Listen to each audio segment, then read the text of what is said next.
सभी को नमस्कार।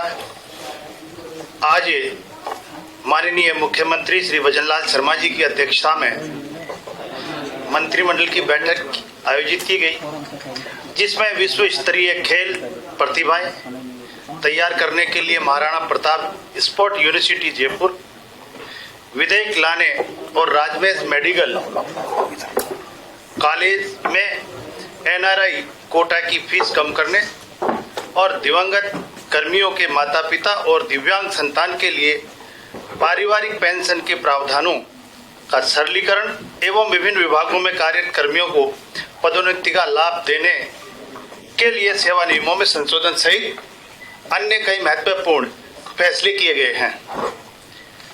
हमारे इन 10-15 साल में हमारे खिलाड़ियों ने भारत का विश्व में परचम लहराया है और हमारे यशस्वी प्रधानमंत्री जी ने जिस तरह से इन खिलाड़ियों का हौसला अफजाई करने के लिए और हमारी डबल इंजन की सरकार में हमारे यशस्वी मुख्यमंत्री भजनलाल शर्मा जी ने बजट घोषणा में इन खेल को बढ़ावा देने के लिए महाराणा प्रताप स्पोर्ट यूनिवर्सिटी विधेयक 2025 वर्ष 2025 के बजट में प्रदेश में खेलों और शारीरिक शिक्षा को बढ़ावा देते हुए प्रतिभाशाली युवाओं को आधुनिक उपकरणों के साथ वैज्ञानिक प्रशिक्षण उपलब्ध कराने, विभिन्न खेलों के उच्च स्तरीय कोच एवं खेल विशेषज्ञ तैयार करने के लिए महाराणा प्रताप यूनिवर्सिटी स्थापित करने की घोषणा की थी।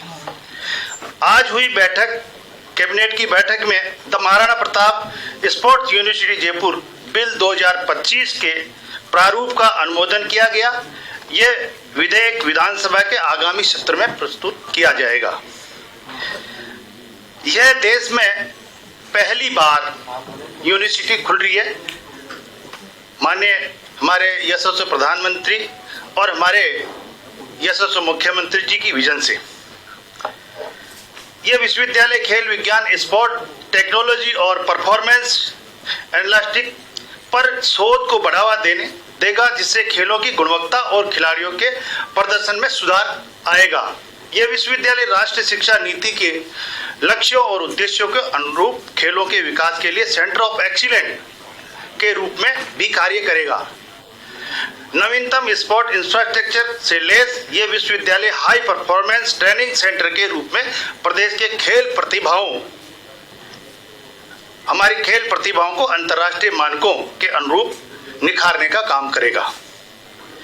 एक और हमने राजमेश मेडिकल कॉलेजों में एनआरआई कोटा फीस में संशोधन किया है कि हमारे जो एनआरआई कोटा से जो विद्यार्थी आते थे उनकी फीस करीब 31 लाख के करीब थी और हमारे जो मैनेजमेंट कोटा की सीटें थी उसमें 9 लाख रुपए थी, तो जिससे कि हमारे मेडिकल कॉलेजों को भी इसमें नुकसान होता था कि वो सीटें खाली रह जाती थी और इसमें 9 लाख रुपए में हमारे को एडमिशन देने पड़ते थे। इसलिए उनको भी एनआरआई को बढ़ावा देने के लिए ये फीस में कमी की गई है। राजस्थान मेडिकल एजुकेशन सोसाइटी द्वारा संचालित मेडिकल कॉलेजों में 50% सीटें, गवर्नमेंट फीस कोटा 35% सीटें मैनेजमेंट कोटा और 15% सीटें एनआरआई कोटे की थी। इन कॉलेजों में एनआरआई कोटा सीटों की फीस को तर्कसंगत बनाते हुए संशोधन का निर्णय आज इस मंत्रिमंडल की बैठक में लिया गया। इन कॉलेजों में एनआरआई सीटों की वार्षिक फीस डॉलर में निर्धारित होने और 5% वार्षिक वृद्धि का प्रावधान होने के कारण अब तक 31 लाख रुपए तक पहुंच चुकी थी, जबकि निजी मेडिकल कॉलेजों की औसत फीस लगभग 24 लाख रुपए ही प्रतिवर्ष है। ऐसे में प्रतिभाशाली एनआरआई विद्यार्थियों को निजी मेडिकल कॉलेजों में प्रवेश ले लेते थे और अधिक फीस के कारण राजमेश कॉलेजों में एनआरआई कोटे की काफी सीटें खाली रह जाती थी। बाद में इन खाली सीटों को करीब 9 लाख रुपए वार्षिक फीस वाली मैनेजमेंट कोटा की सीटों में परिवर्तन करना पड़ता था, जिससे कि इन कॉलेजों का राजस्व हानि होती थी। कैबिनेट द्वारा इस लिए गए निर्णय के अनुसार राजमेश कॉलेजों में एनआरआई सीटों की फीस को मैनेजमेंट कोटा फीस का 2.5 गुना किया गया है। इस संशोधन व्यवस्था से वर्ष 2025-26 के प्रवेश सत्र में एनआरआई सीटों की फीस घटकर लगभग 23,93,000 रुपये प्रतिवर्ष रह जाएगी, जो एक निजी चिकित्सा महाविद्यालयों की औसत फीस के बराबर होगी।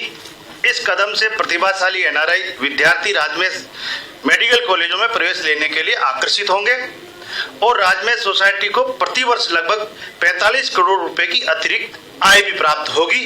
मैं माननीय आपसे निवेदन करूंगा कि आगे की उनमें तो वो पेंशन 50% मिलते थे। अब माता पिता के लिए क्या है?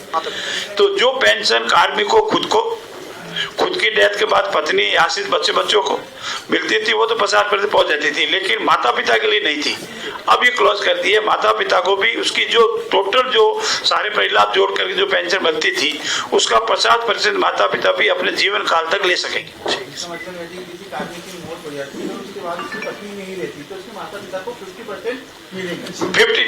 30% के राइटर के क्लोज से उसको विलोपित कर दिया है।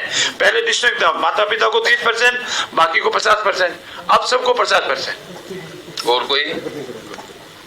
धन्यवाद सभी को। एक हाँ, महाराणा प्रताप के नाम पर यूनिवर्सिटी आप शुरू कर रहे हैं, लेकिन महाराणा प्रताप की जो धरती है वहां पर वीसी ने कहा है कि औरंगजेब कुशल प्रशासक था। इसको किस रूप में सरकार आकलन करती है? उसने माफी मांग ली है। उसने जो बोला था हमारे कुलगुरु ने, उसने माफी मांग ली है और उससे गलती हुई है। आपने क्षमा कर दिया उनको?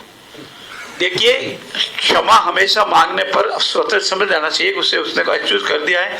अब इस विषय को ज्यादा बढ़ाने की मेरे हिसाब से जरूरत नहीं रहती है। आप भी उसी विषय को उसी रूप में ले तो ठीक रहेगा। आप सबका आज बहुत बहुत धन्यवाद। राजस्थान के सारे वाहन लबालब भरे हैं और ये पहली बार है कि राजस्थान में दूसरी बार औसत से भी अधिक सरसों के लगभग करीब बरसात हुई है। और राजस्थान में अभी जो शिविर लग रहे हैं, प्रशासन जो हमारा है, चाहे ग्रामीण सेवा शिविर है चाहे शहरी सेवा शिविर है, इन शिविरों में बहुत अधिक संख्या में लाभार्थी आ रहे हैं, उपयोग कर रहे हैं। और मैं प्रत्यक्ष और कल मेरे विधानसभा क्षेत्र लूणी में एक तहसील है झवर, उसका ग्राम है बडला नगर, स्वयं काश्तकारों ने 25 से 30% गिरदावरी स्वयं ने कर दी। मतलब धीरे धीरे डिजिटाइजेशन का जो प्रभाव हो रहा है, पहले तो हम पेमेंट का आता था, दुकान में आता था, आज तो गिरदावरी जो होता है, हमारा काश्तकार भी खेत में जाकर के इस मोबाइल के ऐप के माध्यम से स्वयं गिरदावरी कर रहा है। गिरदावरी में जो अड़चने आ रही थी वो सारी समाप्त हो गई है और शिविरों में बहुत ज्यादा लाभ पूरे प्रदेश को मिल रहा है। इसके लिए मैं यशस्वी प्रधानमंत्री जी का भी आभार व्यक्त करता हूं। और आपकी जानकारी के लिए बता दूं कि आगामी 25 सितंबर को माननीय प्रधानमंत्री जी का बांसवाड़ा में प्रस्तावित दौरा है। आप अनुमान लगाएं, प्रधानमंत्री जी पिछले 6-7 महीने में राजस्थान में चौथी बार आ रहे हैं।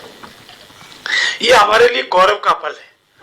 हमको काम करने में और अधिक उत्साह मिलता है, प्रेरणा मिलती है और काम करने में अगर हमारे देश के और विश्व के सर्वमान्य नेता का मार्गदर्शन मिलता है तो हमें और खुशी होती है।